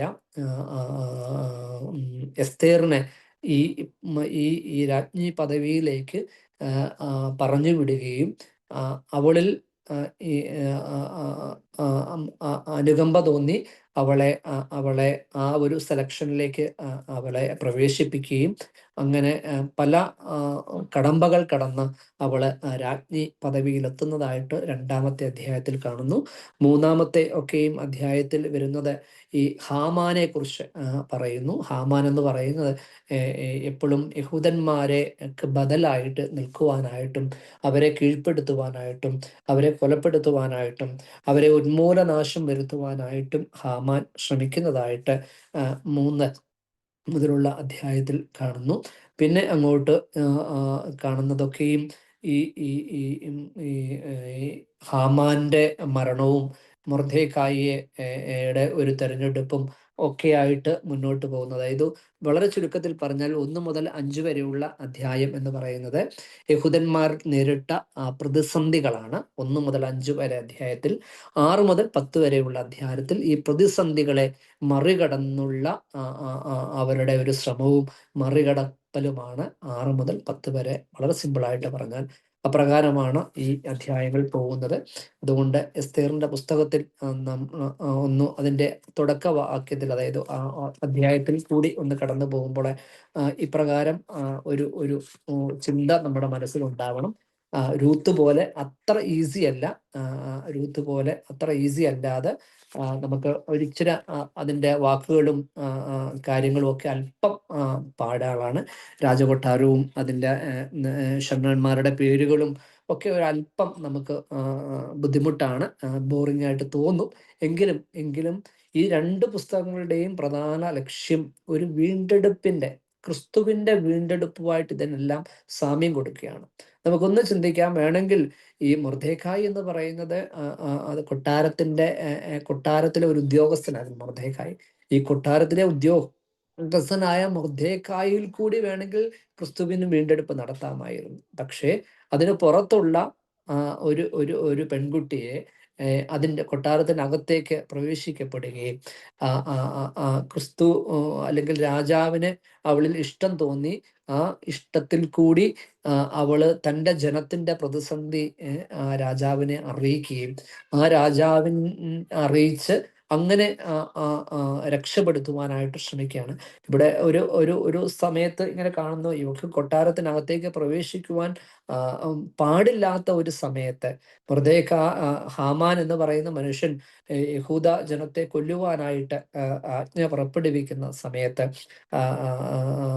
അവള് തൻ്റെ ജനത്തെ മൊർദെഖായി അറിയിക്കുന്നുണ്ട്, നിങ്ങൾ എനിക്ക് വേണ്ടി 3 ദിവസം പ്രാർത്ഥിച്ച് ഉപവസിക്കുക, ഞാനും എൻ്റെ കൂടെയുള്ളവരും ഉപവസിക്കുക, നിങ്ങളും അപ്രകാരം എനിക്ക് വേണ്ടി പ്രാർത്ഥിക്കുക. ഈ 3 ദിവസത്തെ ഉപവാസത്തിന് ശേഷമാണ് ഇവൾ രാജാവിൻ്റെ, അതായത് നമുക്ക് രാജാവിൻ്റെ കൊട്ടാരത്തിൽ രാജാവ് ക്ഷണിക്കാതെ ഒരാൾ എത്തുക എന്ന് പറഞ്ഞാൽ അത് ഭയങ്കര ഒരു ഒഫൻസാണ്. അപ്പൊ തീർച്ചയായിട്ടും ഒരു മരണം വരെ അവിടെ സംഭവിക്കാം. പക്ഷേ ഈ ഈ ഈ ഈ ഈ ഈ എസ്തേർ എന്ന് പറയുന്ന ഈ രാജ്ഞി തൻ്റെ മരണമോ അല്ലെങ്കിൽ തൻ്റെ നിലനിൽപ്പിനും ഉപരിയായി ദൈവത്തിൽ ആശ്രയം വെച്ച് മറ്റുള്ളവർ 3 ദിവസം അവൾക്ക് വേണ്ടി പ്രാർത്ഥിച്ച്, അവളും പ്രാർത്ഥിച്ച് ഒരുങ്ങിയിട്ടാണ് അവൾ രാജസന്നിധിയിലേക്ക് പോകുന്നത്. ഏതായാലും അവൾ നനച്ചതുപോലെയോ പ്രയാസപ്പെട്ടതുപോലെയോ ഒന്നും അവിടെ സംഭവിക്കുന്നില്ല. രാജാവ് അവളോട് ചോദിക്കുകയാണ്, നിന്റെ വരവിൻ്റെ ഉദ്ദേശം എന്താണ് എന്ന് വളരെ പോസിറ്റീവായിട്ട്. വേണമെങ്കിൽ അവളെ കൊലപ്പെടുത്തി കളയാം, കാരണം അദ്ദേഹത്തിൻ്റെ അനുവാദമില്ലാതെ അവൾ കൊട്ടാരത്തിൽ പ്രവേശിച്ചത് കാരണം. രാജ്ഞിയൊക്കെ ആണെങ്കിലും അനുവാദമില്ലാതെ പ്രവേശിക്കുവാനായിട്ട് പാടില്ലാത്ത ഒരു സമയത്ത് തൻ്റെ ജീവന്റെ നിലനിൽപ്പ് പോലും അപകടത്തിലാണെന്ന് അറിയാമായിരുന്നിട്ട് പോലും എസ്തേർ അവിടെ പ്രവേശിക്കപ്പെടുകയും ഈ കൊട്ടാരത്തിൽ രാജാവ് ചോദിക്കുന്നുണ്ട്, നിനക്ക് എന്ത് വേണമെന്ന് ചോദിക്കുമ്പോൾ അവളൊന്നും വളരെ ക്വയറ്റായിട്ട് അവൾ നിൽക്കുകയാണ്. ഞാനൊരു വിരുന്ന് കഴിക്കുവാനായിട്ട് പോകുന്നു, ഇന്ന് വിരുന്നിൽ താങ്കൾ എത്തണം എന്ന് പറയുന്നു. ഹാമാനെ കൂട്ടി എത്തുന്നു. രാജാവ് സന്തോഷവാനായിട്ട് അവളുടെ ക്ഷണം സ്വീകരിക്കുകയും ആ വിരുന്നിൽ പങ്കെടുക്കുകയും ചെയ്യുന്നു. പിറ്റേ ദിവസവും ഇതേപോലെ തന്നെ അവൾ ആവർത്തിക്കുന്നു. ആ ദിവസവും വിരുന്നിനു വേണ്ടി രാജാവ് എഴുന്നള്ളുന്നു, വിരുന്ന് കഴിക്കുന്നു. ആ സമയത്ത് ഒക്കെയാണ് ഈ ഒരു തൻ്റെ ജനത്തിൻ്റെ ബുദ്ധിമുട്ടും പ്രതിസന്ധിയും പ്രയാസങ്ങളും ഒക്കെയും രാജാവിനോട് അറിയിക്കുന്നതും തൻ്റെ ജനത്തെ മോചിപ്പിക്കുവാനായിട്ട് അവൾ ശ്രമിക്കുന്നു. ആ രാജ്ഞിയുടെ എസ്തേറിൻ്റെ വാക്ക് നിമിത്തമാണ് യഹൂദ വംശത്തെ കൊലപ്പെടുത്തുവാനായിട്ട് നിശ്ചയിച്ചിരിക്കുന്ന യഹൂദ ജനത്തെ വീണ്ടെടുക്കുവാനായിട്ട് എസ്തേറിൽ കൂടി ദൈവം പ്രവർത്തിക്കുകയാണ്. പിന്നെ അങ്ങോട്ട് നമ്മൾ മുന്നോട്ട് നോക്കുമ്പോൾ ഹാമാൻ മരണപ്പെടുന്നതായിട്ടുള്ള അതും അതിനുശേഷം ഈ മൊർദെഖായി എന്ന് പറയുന്ന മനുഷ്യനെ അവൻ ഒരു വാതിൽ കാവൽക്കാരൻ്റെ സ്ഥാനത്ത് നിന്ന് അവൻ്റെ സ്ഥാനം ഉയരുന്നതും ഒക്കെയും പിന്നെയുള്ള ഭാഗത്ത് അങ്ങോട്ട് കാണുവാനായിട്ട് സാധിക്കുന്നു. അവസാന സമയത്തൊക്കെയും ഇതിൻ്റെ 7-ാം അധ്യായത്തിലൊക്കെയും കാണുന്നത് ഈ യഹൂദ ജനത്തെ ഉപദ്രവിക്കുന്നവരെ തിരിച്ച് അവരെ, കാരണം തങ്ങളെ അറ്റാക്ക് ചെയ്യുന്നവരെ തിരിച്ച് അറ്റാക്ക് ചെയ്യുവാനായിട്ടുള്ള ഒരു നിയമം കൊടുക്കുന്നതും ഈ അറ്റാക്ക് ചെയ്ത് കഴിഞ്ഞിട്ട് അവരെ കവർച്ച ചെയ്യാതെ, അതായത് കവർച്ചയ്ക്കായി അവരുടെ കൈ നീട്ടിയില്ല എന്ന് അവര് അവിടെ രേഖപ്പെടുത്തി 7-ാം അധ്യായം 3-ാം വാക്യത്തിലൊക്കെ രേഖപ്പെടുത്തുന്നുണ്ട്. അതായത് ഈ ഈ ഈ ഈ ഈ അതായത് അന്യായപ്പെട്ടതൊന്നും കരസ്ഥമാക്കുവാൻ അവർ ശ്രമിക്കുന്നില്ലെന്നുള്ളതാണ് അതിനകത്തൊരു തിരിച്ചറിവ്. അവരിൽ ഒരു നന്മയുണ്ട്, അതാണ്. അപ്പം അതുകൊണ്ട് നമ്മുടെയൊക്കെ ജീവിതത്തിലും ഇതിങ്ങനെ നാം പരിശോധിക്കുമ്പോൾ ഇങ്ങനെ നമ്മളെല്ലാം നമ്മുടെ വ്യക്തി താല്പര്യം സംരക്ഷിക്കുവാനായിട്ടാണ് പലപ്പോഴും മുൻപന്തിയിൽ നിൽക്കുന്നത്. അപ്പം ഇത്തരം പഠന പദ്ധതിയിലൊക്കെയും നമ്മൾ വ്യാപരിക്കുമ്പോൾ ഇവരുടെയൊക്കെ ധീരതയും ഇവരുടെയൊക്കെ പ്രതിസന്ധിയിൽ കൂടി ഇവർ കടന്നു പോയതും തിരികെ അവസാനത്തെ ഭാഗത്ത് അവരുണ്ടായിരിക്കുന്ന നന്മകൾ എത്രമാത്രമാണ്, അവർ ആസ്വദിക്കുന്ന നന്മകൾ എത്രമാത്രമാണെന്ന് തിരിച്ചറിയുവാനും നമുക്ക് സാധിക്കണം. എങ്കിലേ നമ്മുടെ ഈ പഠന പദ്ധതി കൊണ്ടുള്ള പൂർണ്ണത നമുക്ക് ലഭിക്കും. അല്ലാതെ നമ്മളിങ്ങനെ പരീക്ഷയ്ക്ക് ചിലപ്പോൾ ഗ്രേഡുകൾ മികച്ചത് കിട്ടാം, പക്ഷെ ഇത് നമ്മുടെ ജീവിതത്തിൽ ഇത് പ്രാവർത്തികമാകുമ്പോൾ, പ്രതിസന്ധി വരുമ്പോൾ ഭയന്നു പോകാതെ എസ്തറിനെ പോലെയും രൂത്തിനെ പോലെയും ദൈവത്തെ മുഖാമുഖം കാണുവാനും ഇവിടെ ദൈവം എന്നുള്ള വാക്കുകൾ ഉച്ചരിച്ചില്ലെങ്കിൽ കൂടി അതിലുപരിയായി അനുഷ്ഠാനങ്ങൾ രട്ടിലും വെണ്ണീറിലും ഇരുന്ന് ഉപവസിക്കുവാനായിട്ട് മൊർദെഖായിയും രൂത്തും കാണിച്ച തൻ്റെ പിതാക്കന്മാര് തൻ്റെ വംശപരമ്പര തങ്ങൾക്ക് കാണിച്ച പാരമ്പര്യം അവര് സൂക്ഷിക്കുവാനും ദൈവത്തെ മുറുകെ പിടിക്കുവാനും അവർ ശ്രമിച്ചു എന്നതുകൊണ്ടാണ് അവർ ഏറ്റവും അവസാനം അത് വിജയത്തിലേക്ക് കൈവരുവാനായിട്ട് സാധിക്കുന്നത്. ഇവിടെ അനുതാപവും പ്രാർത്ഥനയും ഉപവാസവും പ്രശ്ന പരിഹാരത്തിനൊരു മാർഗം പോലെ അവർക്ക് തെളിയുന്നതായിട്ട് നാം കാണുന്നുണ്ട്. അതായത് ബാബിലോണിൽ യഹൂദന്മാരെ നേരിട്ട ആ പ്രതിസന്ധിയിൽ നിന്നും അവർ വിജയം നേടിയത് ഈ പ്രാർത്ഥന കൊണ്ടും അനുഷ്ഠാനം കൊണ്ടും നോമ്പ് കൊണ്ടുമാണെന്നുള്ളത് വളരെ വ്യക്തമായിട്ട് ഇവിടെ നമുക്ക് ഈ ഒരു ഭാഗത്ത് നമുക്ക് കൃത്യമായിട്ട് കാണുവാനായിട്ട് സാധിക്കുന്നു. അപ്പം അതുകൊണ്ട് തീർച്ചയായിട്ടും പ്രതിസന്ധി പ്രയാസങ്ങളൊക്കെ എല്ലാ ജീവിതത്തിൻ്റെ ഭാഗം, പക്ഷെ അതിനെ മറികടക്കുവാനുള്ള ആർജവത്വം നമ്മൾ ചില വിട്ടുവീഴ്ചകളൊക്കെ ചെയ്തു പോയാൽ, കാരണം നമുക്കറിയാം എസ്തേർ എന്ന് പറയുന്ന ആൾക്ക് 2-ാമത്തെ അധ്യായത്തിലൊക്കെ അവൾക്ക് രാജ്ഞിയുടെ പദവി കിട്ടി. ഇനി അവൾക്ക് രാജ്ഞിയായിട്ട് വേറെ ഒന്നും കാര്യം ശ്രദ്ധിക്കേണ്ട കാര്യമില്ല.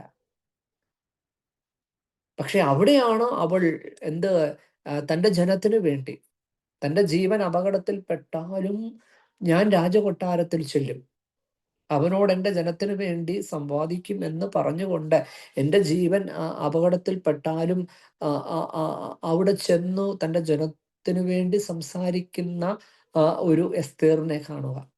അവിടെയാണ് അവിടെ ആ ഫെയ്ത്ത്, തൻ്റെ ജനത്തോടുള്ള വിധേയത്വം, തൻ്റെ ജനത്തോടുള്ള വിശ്വസ്തതയുമൊക്കെയും അവിടെ അവള് കാണുകയാണ്. അപ്പൊ ഇവിടെ ഈ ചാപ്റ്റർ 5 അവസാനത്തെ പോർഷനില് വിമോചനത്തിനായി നിയോഗിക്കപ്പെടുന്ന വനിത എന്നാണ് അതിന്റെ ഹെഡിങ് തന്നെ. വിമോചനത്തിനായി നിയോഗിക്കപ്പെടുന്ന വനിത, അതായത് നിഷ്ഠയുള്ളവനും സത്യവിശ്വാസവും പാരമ്പര്യവും മുറുകെ പിടിക്കുന്നതുമായ മൊർദെഖായിൽ കൂടി വളർന്നു വന്ന എസ്തേറിനെ അതിൻ്റെ അവളുടെ അനുസരണവും നിഷ്ഠയും തൻ്റെ ജനത്തെക്കുറിച്ചുള്ള എരിവും ഒക്കെ നമുക്ക് വളരെ വ്യക്തമായിട്ട് ഈ ഒരു അധ്യായങ്ങളൊക്കെ വായിക്കുമ്പോൾ മനസ്സിലാവും. പിന്നെ 4-ാം അധ്യായത്തിൽ 16-ാം വാക്യത്തിൽ തീവ്രമായ ഉപവാസത്തിലുള്ള ബലം. നമ്മൾ പലപ്പോഴും ചിന്തിക്കും, അയ്യോ വേറൊരു ദേശത്ത് വന്നു, വേറൊരു കൾച്ചറിൽ വന്നു, തണുപ്പ ചൂടൊക്കെയാണ്, എങ്ങനെ ഉപവാസവും നോമ്പും ഒക്കെ ഇങ്ങനെ എനിക്ക് ജോലിയുടെ ഇടയ്ക്ക് അതിനുള്ള സമയവും അതിനുള്ള കെൽപ്പും ഒക്കെ ഉണ്ടോ എന്നൊക്കെ നമ്മൾ സ്വയം ചോദിക്കുന്ന ചോദ്യങ്ങളാണ് കേട്ടോ. പക്ഷെ നമ്മൾ ചിന്തിക്കണം, ഈ ബലമാണ് യഥാർത്ഥ ബലം.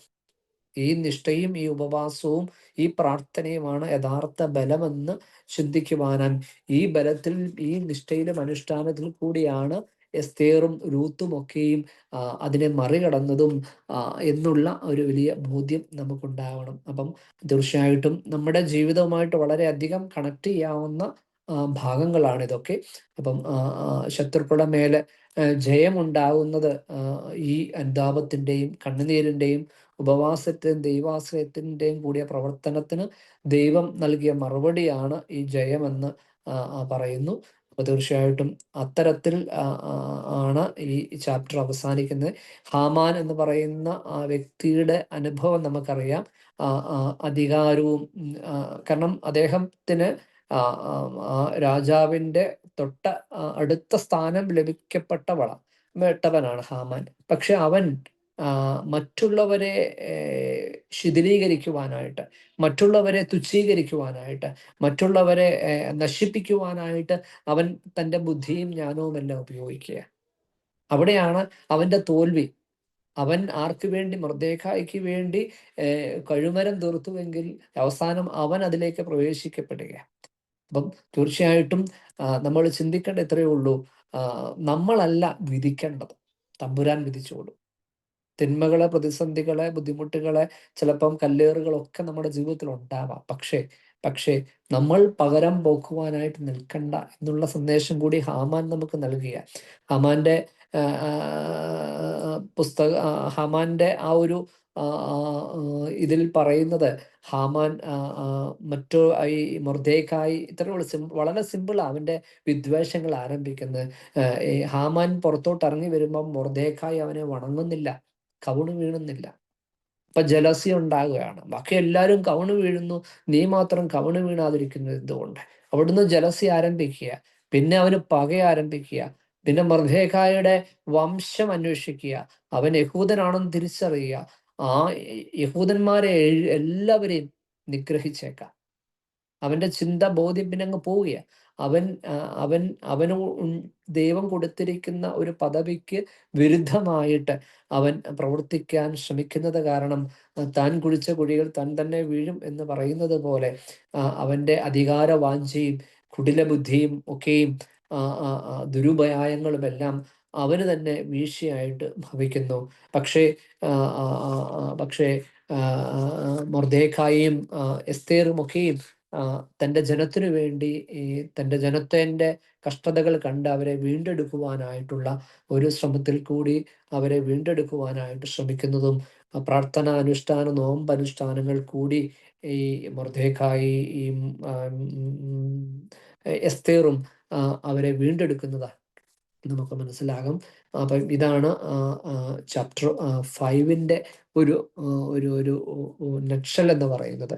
തീർച്ചയായിട്ടും ഇത് നമുക്ക് പെട്ടെന്ന് ഒരു ദഹിക്കുവാൻ ബുദ്ധിമുട്ടുണ്ടെങ്കിലും ഒരു സ്റ്റോറി പോലെ നമ്മൾ മനസ്സിരുത്തി ഒന്ന് പോയി കഴിഞ്ഞാൽ തീർച്ചയായിട്ടും എത്ര പ്രതിസന്ധി ഉണ്ടെങ്കിലും ആ പ്രതിസന്ധികളിൽ കൂടി കടന്നു പോയാലും ദൈവത്തിലുള്ള ഉറച്ച വിശ്വാസവും ഒരു പ്രാർത്ഥനയും ബലം കാണും എന്നത് അതാണ് എസ്തേർ എന്നുള്ള ഒരു പെൺകുട്ടി നമുക്ക് നൽകുന്ന സന്ദേശം. അപ്പം അവൾ രാജ്ഞി എന്നുള്ള പദവി, വലിയ പദവി അലങ്കരിക്കുമ്പോഴും തൻ്റെ ജനത്തിൻ്റെ കഷ്ടതയിൽ കഷ്ടം തോന്നി, തൻ്റെ ജനത്തോട് അനുഭാവം തോന്നി, തൻ്റെ ജനത്തിനു വേണ്ടി അവളും നോമ്പ് നോൽക്കുവാൻ ശ്രമിക്കുക. മനസ്സിലായല്ലോ? അപ്പൊ നമ്മൾ എന്നുള്ള പറയുന്ന ഈ ഒരു പൊട്ടക്കിണറ്റിൽ ഞാൻ, ഭാര്യ, ഭർത്താവ്, മക്കൾ, ഇങ്ങനെ ആണ് നമ്മുടെയൊക്കെ ജീവിതം. അതിന് പുറത്ത് ഒരു ലോകമുണ്ടെന്ന് നമ്മൾ ആരും ചിന്തിക്കുന്നില്ല. ഇവിടെ ഈ മൊർദെഖായി ആയാലും പ്രവാസ കാലഘട്ടത്തിൽ ഒരു ജോലി ചെയ്ത് ജീവിക്കുന്ന മനുഷ്യനാണ്. പക്ഷെ അദ്ദേഹത്തിന് മറ്റുള്ള യഹൂദജനത്തിന്റെ ബുദ്ധിമുട്ടോ കണ്ണുനീരോ ഉപദ്രവോ ഒന്നും അറിയേണ്ട കാര്യമില്ല. കണ്ണടച്ച് ജീവിക്കാം. പക്ഷേ അവര് തൻ്റെ ജനത്തിന് വേണ്ടി, ജനത്തിന്റെ പ്രതിസന്ധിക്ക് വേണ്ടി, കഷ്ടതയ്ക്ക് വേണ്ടി അവര് രണ്ടുപേരും മൊർദെഖായിയെ ആദ്യം കാണുക, അവൻ രട്ടിലും വെണ്ണീറിലും ഇരുന്ന് കരയുക. അവൻ പട്ടണവാതിൽക്കൽ നിന്ന് കരയുക. അവൻ്റെ എന്തുകൊണ്ടാണ് അവൻ ഇത്രമാത്രം കരയുന്നതെന്ന് എസ്തേർ ആളയച്ച് ചോദിക്കുക. അപ്പോഴാണ് പറയുന്നത് യഹൂദജനത്തെ കൊല്ലുവാനായിട്ട് ആജ്ഞ പുറപ്പെട്ടിരിക്കുന്നു. അപ്പോഴും അവൾക്കും ദുഃഖമുണ്ടാവുകയാണ്. ഇത് കേട്ടില്ല കണ്ടില്ല എന്നവൾ നടിക്കുന്നില്ല. അപ്പം തീർച്ചയായിട്ടും തമ്പുരാനെ മുൻനിർത്തിയുള്ള ജീവിതത്തിൽ പ്രതിസന്ധി ഉണ്ടാവാം, ശരിയാണ്. പക്ഷേ അതിൽ ഉപരിയായി അതിനെ അതിജീവിക്കുവാനായിട്ട് ഉള്ള ബലവും ശക്തിയും പിതാക്കന്മാർ നമ്മെ പഠിപ്പിച്ചിട്ടുണ്ട്. ഇത്തരം പുസ്തകങ്ങളിലൂടെ നാം കടന്നു പോകുമ്പോൾ തീർച്ചയായിട്ടും ദൈവത്തിൻ്റെ അദൃശ്യമായ കരങ്ങൾ നമുക്കും ഇതുപോലെ പ്രതിസന്ധി വരുമ്പോൾ, ബുദ്ധിമുട്ട് വരുമ്പോൾ നമുക്കും അതിനെ തരണം ചെയ്യുവാനായിട്ട് ഉള്ള ബലം ഇത്തരം പുസ്തകങ്ങൾ പഠിക്കുന്നതിലൂടെ നമുക്കും ഉണ്ടാവും എന്നതിൽ യാതൊരു സംശയവുമില്ല. തീർച്ചയായിട്ടും നിങ്ങളെ ദൈവം അനുഗ്രഹിക്കട്ടെ. ഇപ്രകാരം ഒരു ടോപ്പിക്ക് തിരഞ്ഞെടുത്ത അമർത്തമറിയ സമാജ പ്രസ്ഥാനത്തിൻ്റെ കേന്ദ്ര നേതാക്കന്മാരെ ഒക്കെയും അഭിനന്ദിക്കുന്നു. കാരണം നമ്മൾ ഒരു കാര്യത്തിൽ കൂടി ഒന്ന് കടന്നു പോകുമ്പോഴാണ് അതിൻ്റെ തീക്ഷ്ണതയും തീവ്രതയും ഒക്കെ നമുക്ക് മനസ്സിലാകത്തുള്ളൂ. അല്ലെങ്കിൽ എസ്തേർ വായിച്ചു പോകുന്നു, രൂത്ത് വായിച്ചു പോകുന്നു. അതിനപ്പുറത്താക്ക മാത്രം വരികൾക്കിടയിൽ കൂടി പോകുമ്പോഴാണ് ഇത്രമാത്രം പ്രതിസന്ധിയിലാണോ ഇവർ രണ്ടുപേരും കടന്നു പോയത്. അവർക്ക് വേണമെങ്കിൽ രൂത്തിന്റെ വഴിക്ക് പോകാം. എസ്തേറിന് രാജ്ഞി എന്നുള്ള പദവിയിൽ എത്ര കാലം വേണേലും ഇരിക്കാം, ഒരു പ്രതിസന്ധിയുമില്ല. പക്ഷേ അവര് അതിലുപരിയായി തങ്ങളുടെ ജീവനേക്കാൾ ഉപരിയായി മറ്റുള്ളവരെ കാണുവാനായിട്ട് അവർ ശ്രമിച്ചു എന്നുള്ളതാണ് ഏറ്റവും ശ്രേഷ്ഠമായത്.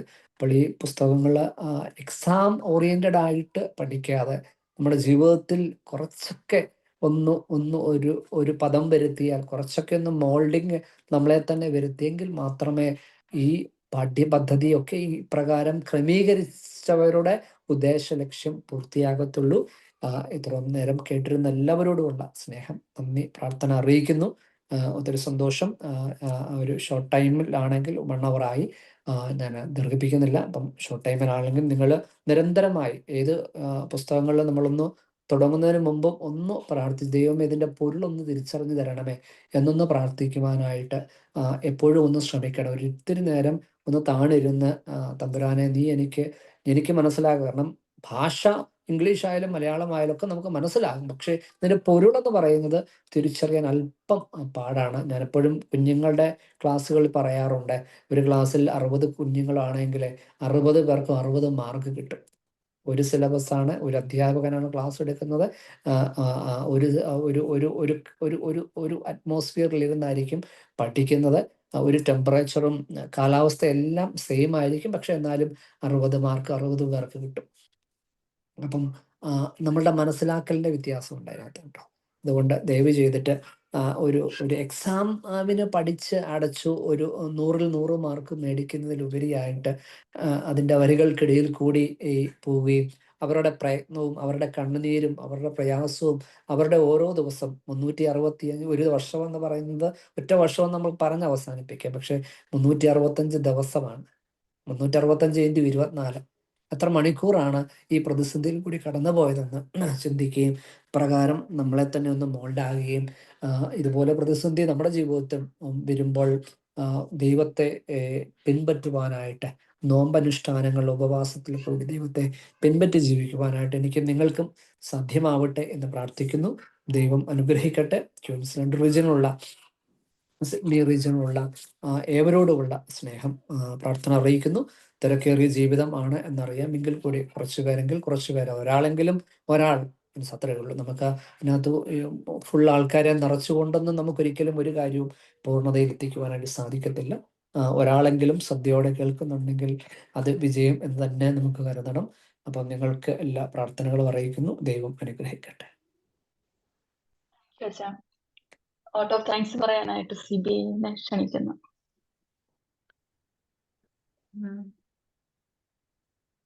താങ്ക് യു സോ മച്ച് അച്ഛൻ. ഞാൻ അച്ഛനെ കണ്ട് പരിചയപ്പെടാനോ സംസാരിക്കാനോ ഒന്നും ഇതുവരെ സാധിച്ചിട്ടില്ല. പക്ഷെ വളരെ ശ്രദ്ധാപൂർവം ഈ ക്ലാസ് കേൾക്കുകയായിരുന്നു.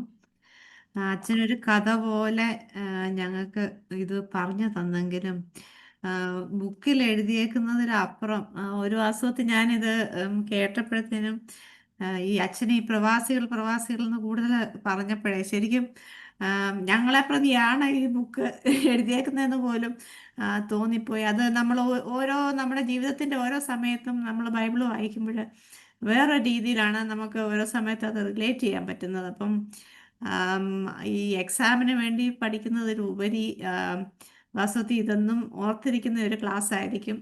അതിന് വളരെയധികം നന്ദി. വാസ്തവത്തിൽ ആ ഒരു സമ്മറി, ഒരു ഹോൾ ബുക്കിൻ്റെ സമ്മറി തന്നെ അച്ഛൻ പറഞ്ഞു. ഇൻട്രൊഡക്ഷൻ ആയിരുന്നുണ്ട് എസ്തറിൻ്റെ ബുക്ക്. അച്ഛൻ വളരെയധികം തിരക്കുകളാണ്, എല്ലാവർക്കും അറിയാം. ഞങ്ങൾക്ക് വേണ്ടി ഇത്രയും പ്രിപ്പയർ ചെയ്ത് ഇവിടെ വന്ന് ക്ലാസ് എടുത്തതിന് വളരെയധികം നന്ദി. ആളിച്ചിരി കുറവായിരുന്നു. അതിൽ എല്ലാവരും വർക്ക് കമ്മിറ്റ്മെൻറ്റ്സും പല കാര്യങ്ങളും കൂടാതെ എല്ലായിടത്തും ഓണത്തിൻ്റെ പ്രിപ്പറേഷൻസ് ഒക്കെ നടക്കുന്നുണ്ട്. അപ്പോൾ ഒരു ബിസി ടൈമാണ്. പക്ഷേ തീർച്ചയായിട്ടും ഈ റെക്കോർഡിംഗ് എല്ലാവരും കേട്ട് പ്രയോജനപ്പെടുത്തണം. കാരണം ഇത് എക്സാമിന് മാത്രമല്ല, ജനറലി എല്ലാവരും കേൾക്കുന്നതും നല്ലതാണെന്ന് ഇവിടെ അറ്റൻഡ് ചെയ്തപ്പം തോന്നി. താങ്ക് യു വൺസ് അഗെയിൻ അച്ഛൻ. ഇവിടെ കൂടി വന്നിരിക്കുന്ന ഇത് ഓർഗനൈസ് ചെയ്ത നമ്മുടെ റീജിയണിലുള്ള ഭാരവാഹികളെ ഞാൻ വളരെയധികം അവരോടുള്ള സന്തോഷം രേഖപ്പെടുത്തുന്നു. ഈ ഒത്തിരി ഇപ്പം നമ്മൾ ആദ്യമായിട്ടല്ലേ ഈ നമ്മുടെ ഭദ്രാസനമായതിനു ശേഷം ആദ്യമായിട്ടാണ് റീജിയണൽ വൈസ് ഇങ്ങനെ ചെയ്യുന്നത്. അപ്പം പല കാര്യങ്ങളും വാട്ട്സ് ഗോയിങ് ടു വർക്ക് എന്നുള്ളത് നമ്മളൊന്ന് മനസ്സിലാക്കുകയുമാണ് ഇതിൽ കൂടെ. അപ്പം എല്ലാവരുടെയും ഫീഡ്ബാക്ക്, ഇതിന് ശേഷം എല്ലാവരുടെയും ഫീഡ്ബാക്കും നമുക്ക് ആവശ്യമാണ്. കൂടി വന്നിരിക്കുന്ന ഇന്ന് അറ്റൻഡ് ചെയ്ത എല്ലാവർക്കും ഉള്ള നന്ദിയും രേഖപ്പെടുത്തുന്നു. വൺസ് അഗെയിൻ എല്ലാവരെയും റെപ്രസെന്റ് ചെയ്ത അച്ഛ ഒരിക്കൽ കൂടി നന്ദി രേഖപ്പെടുത്തുന്നു. പ്രാർത്ഥിച്ച് താങ്ക് യു. ബർക്കുമർ പിതാവാം ദൈവത്തിന്റെ സ്നേഹവും ഏകജാതനപുത്രൻ തമ്പുരാന്റെ കൃപയും പരിശുദ്ധരൂഹാട് സംബന്ധവാസവും തമ്പുരാനെ, ഞങ്ങൾ ഇന്ന് ശ്രവിച്ച തിരുവചനത്തോടുകൂടി തമ്പുരാനെ, അങ്ങയുടെ വംശാവലിയിൽ പേര് ചേർക്കപ്പെട്ട 2 വനിതാ രത്നങ്ങളെ, 2 അമ്മമാരെ ഞങ്ങളുടെ ഉള്ളിൽ കൂടി ഒന്ന് കടത്തിവിടാനായിട്ട്, ഞങ്ങളും ഈ ലോകത്തിൽ താൽക്കാലിക ജീവിതം നയിക്കുമ്പോഴും തമ്പുരാനെ, ഈ അമ്മമാരെ പോലെ നിന്നെ പിൻപറ്റി ജീവിക്കുവാൻ, വിശ്വാസ തീഷ്ണതയിൽ ഞങ്ങളുടെ മക്കളെ വളർത്തുവാൻ, പ്രതിസന്ധികളെ പ്രയാസങ്ങളൊക്കെയും ഞങ്ങളുടെ ജീവിതത്തിന് ഭാഗമാണ്. അത് ഈ അമ്മമാരിൽ കൂടി ഞങ്ങൾക്ക് മനസ്സിലാവുന്നുണ്ട്. പക്ഷേ അവസാനം വരെയും പ്രതിസന്ധി സഹിച്ചു നിൽക്കുന്നവർ രക്ഷിക്കപ്പെടുമെന്നുള്ള വലിയൊരു ബോധ്യം ഞങ്ങളുടെ അമ്മമാര്, ഞങ്ങളെ രൂത്ത് എസ്തേർ അമ്മമാര് ഞങ്ങളെ കാണിച്ചു തന്നു അവരുടെ ജീവിതത്തിൽ കൂടി. തീർച്ചയായിട്ടും തമ്പുരാനെ, ഞങ്ങളെ അവിടുന്ന് തൃക്കൺ പാർക്കണമേ. ഞങ്ങളുടെ ചെറുതും വലുതുമായ പരിശ്രമങ്ങളെ അവിടുന്ന് മാനിക്കണമേ തമ്പുരാനെ. ഞങ്ങളുടെ താൽക്കാലികമായ ഈ പ്രവാസ കാലഘട്ടത്തിലും അങ്ങേ അല്പനേരം താണിരിപ്പാനായിട്ട് ഈ മക്കൾ കാണിച്ച മനസ്സും സമയവും അവിടുന്ന് 30, 60, 100 മേനിയായിട്ട് പ്രതിഫലം കൊടുക്കണമേ. ഞങ്ങളുടെ ശ്രീ സമാജ നയിക്കുന്ന എല്ലാ അഭിമന്യ പിതാക്കന്മാരെയും വന്യ പുരോഹിത ശ്രേഷ്ഠരെയും അതിൻ്റെ ഭാരവാഹികളെ ഒക്കെയും ദൈവസന്നിധിയിൽ സമർപ്പിക്കുന്നതാ തമ്പുരാനെ. ഞങ്ങൾക്ക് ഈ ജനത്തെ നയിക്കുവാൻ ആവശ്യമായ കൃപകൾ ഞങ്ങൾക്ക് അവിടുന്ന് പറഞ്ഞു തരണമേ. എന്തെങ്കിലുമൊക്കെ കുറവുകൾ ഞങ്ങൾക്കുണ്ടെങ്കിൽ അതിനെ ഞങ്ങൾക്ക് വെളിപ്പെടുത്തി അതിൽ നിന്ന്, ആ കുറവിൽ നിന്ന് വ്യതിചലിച്ച് ഞങ്ങളെ നന്മയിലേക്ക് നയിക്കുവാൻ ഞങ്ങൾക്ക് ഇടവരുത്തണമേ. ഈ രാത്രിക്കായി നിന്നെ സ്തുതിക്കുന്നു. നാളത്തെ പ്രഭാതം കാണുവാൻ ഞങ്ങൾക്ക് ഭാഗ്യമുണ്ടെങ്കിൽ തമ്പുരാനെ, അത് കാണുവാനുള്ള ഭാഗ്യം ഞങ്ങൾക്ക് നൽകണമേ. ഞങ്ങളുടെ കുടുംബജീവിതത്തെ, ഞങ്ങളുടെ മക്കളുടെ വളർച്ചയെ, ഞങ്ങളുടെ ജോലി കാര്യങ്ങളൊക്കെയും ദൈവസന്നിധിയിൽ സമർപ്പിക്കുന്നു. ഞങ്ങളുടെ ഭദ്രാസനത്തെ, ഞങ്ങളുടെ ഓരോ ഇടവകകളെയും ദൈവസന്നിധിയിൽ സമർപ്പിക്കുന്നതാ. ഞങ്ങളായിരിക്കുന്ന ദേശത്ത് നിഷ്ഠയോടുകൂടി ജീവിക്കുവാൻ തമ്പുരാനെ, ഈ പുസ്തകങ്ങളുടെ പഠനം കൂടി ഞങ്ങൾക്ക് സാധിക്കണമേ.